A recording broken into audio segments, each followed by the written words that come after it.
జై శ్రీమన్నారాయణ. మీ ఫణిపంతులు. ఈరోజు ఒక అంశం ఏమనగా అంటే, ప్రతి ఒక్కరికి కూడా ఇల్లు కట్టుకోవాలి, స్థలం తీసుకోవాలి అనే ఆలోచన ఉంటుందండి.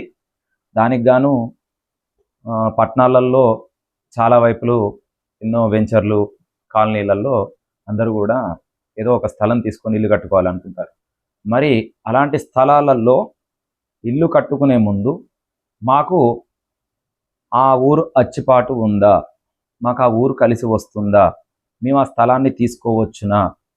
అయ్యా స్వామి, మాకు కుటుంబ సభ్యులు ఒక 5గురం ఉన్నాము, అందులో ఎవరి పేరు మీద అయితే ఆ స్థలం బాగుంటుంది, మా పిల్లల భవిష్యత్తుకి అది పనికి వస్తుందా అని చెప్పేసి అన్నట్లయితే, మనకు మేషరాశి నుంచి మీనరాశి వరకు ఉన్నటువంటి పేర్లల్లో ప్రతి ఒక్కరికి ఒక దిక్కు, అంటే తూర్పు, ఉత్తరం, దక్షిణం, పడమర, ఈ భాగాల్లో, ఈ దిక్కుల్లో మీ పిల్లలకు కానీ మీ తల్లిదండ్రులకే కానీ ఎవరికైనా ఒక దిక్కు అనేది కలిసి వస్తుందండి. దాని ప్రకారంగా మీరు ఆ యొక్క స్థలాన్ని తీసుకోవచ్చు. ఇకపోతే కొంతమంది తక్కువ ధరలో కొన్ని వైపులు, అంటే మూలలు ఏవైతే ఉంటాయో, వీధి పోట్లు, అలాంటి వాటిల్లో ఆ బిల్డర్స్ కానీ లేదా ఆ స్థలాన్ని అమ్మే, వెంచర్లు అమ్మే ఆ యొక్క బ్రోకర్స్ ఎవరైతే ఉంటారో వారు చెప్పడం ద్వారా తొందరపడి మీరు ఆ యొక్క స్థలాన్ని తీసుకున్నట్లయితే భవిష్యత్తులో దానివల్ల చాలా ఇబ్బందులు ఎదుర్కోవాల్సి వస్తుంది. కాబట్టి ముందుగా మీరు ఏం చేయాలి అన్నట్లయితే, ఆ యొక్క స్థలాన్ని ముందుగా పరిశీలించుకోండి, ఆ తర్వాత దాన్ని తీసుకోండి.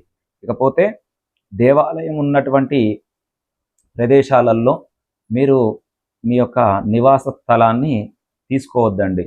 ఎవరైనా కూడా గుడి ఉన్నటువంటి స్థలంలో మీ యొక్క ఇంటి నిర్మాణం అనేది చేయకూడదు. ఒకవేళ గుడి ఉన్నట్లయితే దానికి ఖచ్చితంగా 50 అడుగుల దూరంలో మీ యొక్క ఇంటి నివాస స్థలము ఖచ్చితంగా ఉండాలి. గుర్తుపెట్టుకోండి, గుడికి మనకు తూర్పు, ఉత్తర, దక్షిణ, పడమర భాగంలో 50 అడుగులు ఖచ్చితంగా ఉండాలి. 50 అడుగులు ఉండినట్లయితేనే మీరు అక్కడ ఇల్లు నిర్మాణం అనేది చేసుకోండి. 50 అడుగుల లోపల గనక ఉండినట్లయితే దేవాలయం ఉన్నటువంటి స్థలంలో మీరు నివసించకూడదు. గుర్తుపెట్టుకోండి. అదేవిధంగా జాతకరీత్యా మీకు ఆ స్థలం అచ్చిపాటు ఉందా లేదా అనేది చూపించుకున్న తర్వాతనే మీరు ఆ యొక్క స్థలాన్నే కానీ లేదా ఇంటినే కానీ కొనుక్కోండి. ఈ వీడియో చూస్తున్న అందరూ కూడా నా యొక్క వీడియోని లైక్ చేయండి. అదేవిధంగా నా యొక్క ఛానల్ని సబ్స్క్రైబ్ చేయండి. జై శ్రీరామ్, జై శ్రీమన్నారాయణ. మీ ఫణిపంతులు.